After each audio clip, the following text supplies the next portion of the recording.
নতুন সরকার গঠন হলো, শুভেন্দু অধিকারী তিনি মুখ্যমন্ত্রী হলেন, কি বলবেন? কতটা আনন্দের আপনাদের কাছে? এটাই তো হওয়ার ছিল।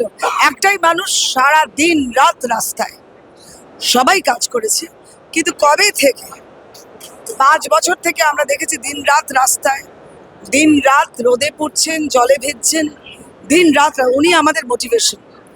সুতরাং একদম রাইট চয়েস হয়েছে। আমরা খুব খুশি হয়েছি, আমরা খুব খুশি হয়েছি, আমরা সবাই খুশি। আর কাউকে কেউ আর মোদিজি বলেছিলেন, এই অমিত শাহজি বলেছিলেন যে আর একটা নাম কেউ বলুন, আর একটা নাম কারোর মুখে আসেনি, মাথায় আসেনি। উনি সময় দিয়েছিলেন আমাদের 10 মিনিট, কিন্তু কারোর মুখে আসেনি, মাথায় আসেনি। দিদি, পশ্চিমবঙ্গ নিয়ে এতদিন ধরে যা অভিযোগ ছিল, নারী নিরাপত্তা নেই, কর্মসংস্থান নেই, আপনারা কি বলবেন? আমরা সেই কারণে এসেছি, ওই এসিগুলো নিয়ে এসেছি।